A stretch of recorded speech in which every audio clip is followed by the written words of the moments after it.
Kia ora koutou katoa, ngā mihi nui ki a koutou katoa, ko maunga hāruru te manga, ko mua ka te awa, ko mua ka raua, ko te hoki ngā marae, ko Ngāti Pāhauwera te iwi, ko Theresa Thornton ahau. Kia ora koutou, he ria hau o Ngāti Pāhauwera, Ngāti Kahungunu Ngāti Hui Hoki, ko Kathryn Gale tōku ingoa, kia ora koutou. So the first kind of, reflection, I guess, is an important bit of context for our talk is explaining where we're from, and probably many of you may not have heard of Pāhauwera or Mohaka or where we're actually from. So if I use the hand of God. No. Oh, this way. Okay, so this map shows Napier's down here, Mahia's up here, Gizi's up here. So our core area of interest, there's Mohaka, Ropong is very close to that. We're going to talk about the lakes at Pūtere. So we're in Northern Hawke's Bay, and this is our core area of interest as outlined in our settlement, which of course is not the same as where we actually have whakapapa, but this is legally kind of where we stick to, which is the Waikari River in the south, for those who saw all the devastation of Cyclone Gabriel, the bridge that washed out, that's our southern end.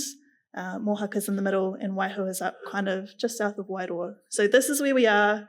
There's no major big urban settlements in that area. We're very rural. Our rohe is across it's where the southern end of the kind of Tairāwhiti district and the northern end of the Hawke's Bay district, which means that we're too far away. No one ever comes to see us. And now, especially with the damage to State Highway 2, it's really hard to access our area. So I guess I was reflecting on what Luke said this morning as well about that devolution and doing things for ourselves. And I think for me, a big lesson has been, if you want something done, organise it yourself.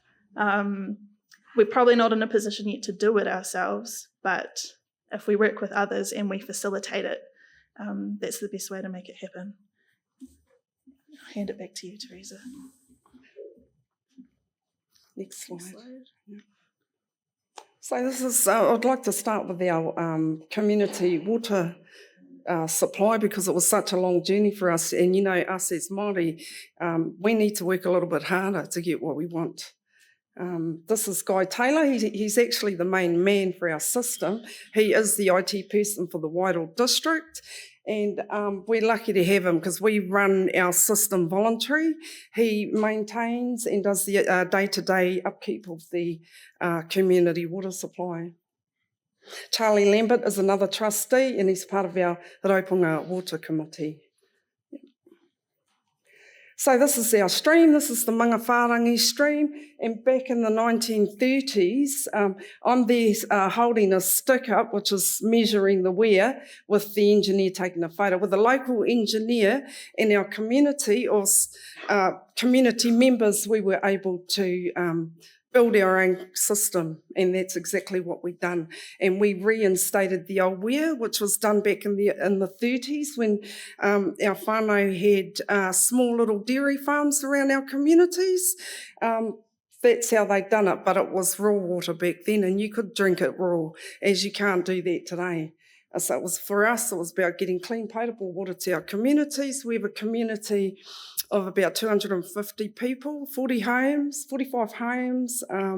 We have two kohanga reo, a marae.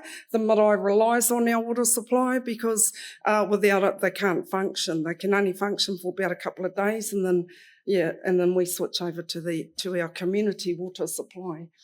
So these cookie doing some monitoring, water testing, and that's the old weir from the 1930s that we reinstated. This is our treatment plant. Water gets pumped about a few metres up the hill there to the treatment plant on the left, and runs through the treatment plant into the holding tanks, which are fed out to our community. For us, it was getting the most sustainable system because we are 100% Māori community, and not a lot of funds come our way. So that's why we run it voluntary. As part of the ngutukaka recovery group, ngutukaka is a taonga species of ours, and it used to grow prolifically across our maunga, from Maungaharuru to Te Heru across to Mangatanawa. Today, the only ones that are surviving are ones hanging off the sides of cliffs. There's less than 200 left. And we need to be part of the recovery of the ngutukaka in our area. So what we are doing to help recover is we're growing plants around in our whānau gardens around the community. We have gardeners doing it, because who better than our own to grow them. We have also done enclosures inside our riparian areas. And it is to save the seed for, hopefully, when we get the ungulates under control, the pests under control on our maungas and mountains, we can get these recovering again. We have 5, we have 5 enclosures on Te Heru that we work with Helen Jonas to look after. Yep. So these are the 3 lakes we work on at home. These are 3 lakes in our rohe. Rotonuiaha is owned by the Gilbert whānau. We have Rotorua, that's the second lake. We are part owners in that. We own half the lake bed and part of the riparian. And Rotonuia, we own the whole of the lake bed, and we need to work with the farmer for the riparian edge. With our Jobs for Nature's teams, we've fenced the lakes and done a lot of planting. As you see in the middle, we have pontoons on 2 of our lakes, which are used for water monitoring and water testing. And here again, there's just we had a lot of volunteers come up and help us do the plantings, and we've done a lot of plantings around our lakes, Lake Rotorua, Lake Rotonuia, and it's definitely made a change for the water quality, which Kathryn will talk about later. And just recently, we've been doing. We have been setting recorders for the mātuku, and it was a great surprise to see that we have got mātuku there. We haven't actually seen them yet, but we have heard them on the recorders, and that's awesome. So it says we're doing something right up there anyway. Yeah. And this is what it's all about, really. This is Walker Gilbert. He's owner of the first lake, and he does a lot of pest control around the lakes. He's part of our environment committee. And this is what it's all about, really, is having plenty of this for our future. And kia ora. And I guess as well, an important bit of context is that I grew up far away. I'm from down south in Dunedin, so I'm new to Pāhauwera. So I like to think we've got like this nice complementary experience where Theresa's been around pre-settlement. We settled in about 2010, 2012. The legislation went through. So you've been there for when there was no money. Everyone just had to get amongst it and make it happen. And I've just come in this beautiful post-settlement time where there's some resources and I can get paid to do what I want to do, which is just amazing. So I'm really grateful for that. So some quite different experiences to draw on, I suppose. So I get to do the continuation of what's already been started, which is, very humbled and grateful for that. The work's already begun. So I want to mihi to Wai Māori Trust for funding us to run some wānanga. So we managed to get one in before the cyclone. So in our area, because no one ever comes to see us or do any research, the whitebait spawning is very poorly understood. So that's something we really want to look into ourselves, and it makes sense because we're so remote that the local people on the ground should be the ones to do all the work. If it's a 2-hour drive for council people, just stay in Napier, it's fine, we can do it. And we'll work with you, we'll collaborate. We can do that, we can handle that. So we had a wānanga last October just to talk about where we're at. What do we already know about whitebait? What do we need to do? What are the information gaps? Where to from here? And one of the really beautiful things about wānanga, of course, is that you can get your rangatahi and your mokos involved. So it was really cool. It was a super rainy day, so we did not hang out on the river as much as we wanted to. So we brought some whitebait into our whare. So you can see the middle in the photo on the right. That's our whare nui, the roundhouse, Rongamaiwahine and Mohaka. So we had our kōrero in there. We had some whitebait in containers for the kids to muck around with, to engage with. We have lots of smelt in our whitebait catch. They smell kind of like cucumbers, so we were able to do that with the kids. It's really cool.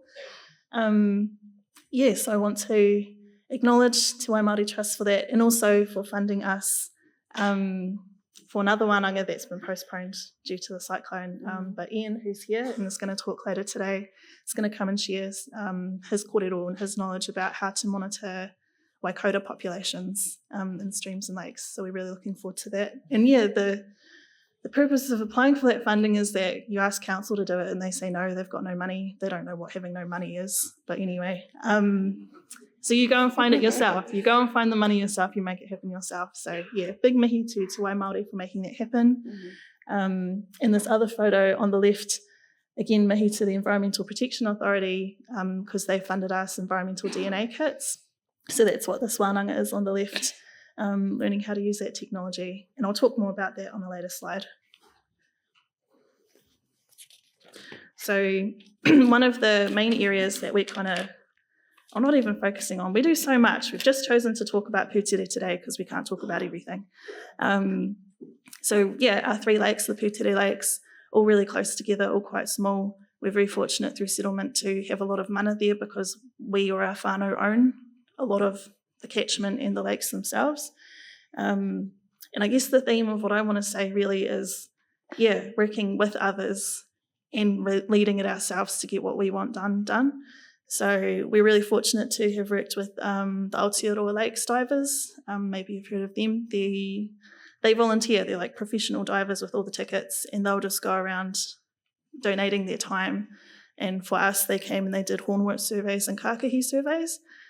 And, the old people had the stories that there are kākahi in the lakes, but nobody had kind of seen one deep down for a really long time. We didn't know if they were still there. So I'm a sook. I had a moment when I saw this photo on the left where I was like, oh, they are still there.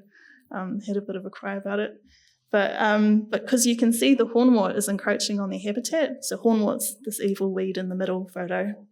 It's just awful. It takes over, and it takes over really fast, and it's horrible to try and get rid of. So that's one of the big challenges for us, one of our big priorities for the lakes.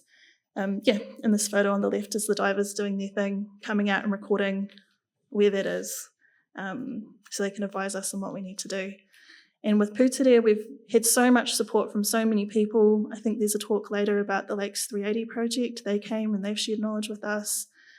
That must be Niwa's been, Cawthron's been, the council helps, all different ways.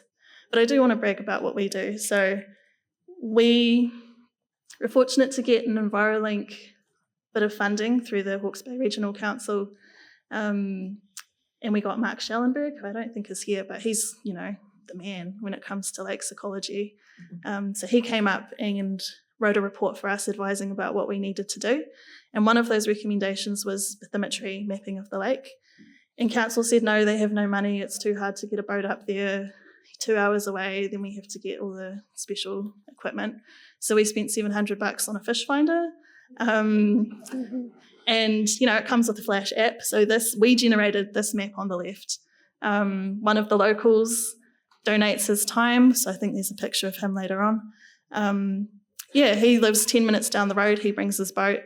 So we did that ourselves. And these green spots are sites of interest where kākahi are or where they should be.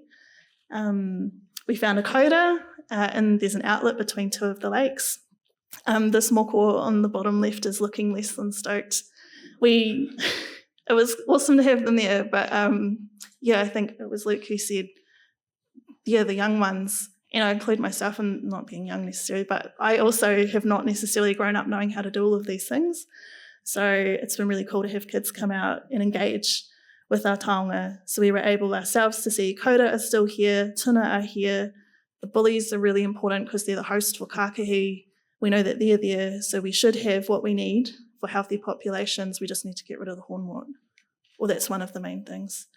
Also on the theme of if you want it done, do it yourself, we wanted like state of the environment monthly monitoring for the Pūtere lakes, and I wasn't there for this part, but we do that. So council pays us and we do the monthly monitoring. So the pH or the water samples that go away to water care in Auckland, all of that, Pāhauwera people do that every month. Yeah, here we are. And 9 seconds left, sorry. Yeah, so I think this is my last slide anyway. So just to really hammer home the importance of having lots of different people help you, lots of different, well, we need to. We don't have all the resources we need, so the more you can spread that around, you can work with other people, share your resources, the better it's been for us. Because, we have, as iwi, as mana whenua, that long-term view. We can see the big picture of what needs to happen. So we're the ones in the best position to sort of say, that person can help with this, that person can help with that. Let's weave it all together. So on this slide, I just, wanted to really acknowledge lots of different groups who had helped us at Pūtere, the EPA with the eDNA, the divers and Tamati with his boat. I've snuck in a picture of Vanessa who came to visit us after the cyclone at Mangawharangi, so thank you to my Māori Trust. There's also one from MFE, one from DOC. Like, we've been supported by so many organisations, but none of it would have happened if we hadn't kind of brought it all together. So I think that's probably my main reflection that I really wanted to share. But we're over time, so I'll leave you with this whakatauki. Nā tōroro, nā taku roro, ka ora ai te iwi. Ngā mihi. Anything you want to say? Good.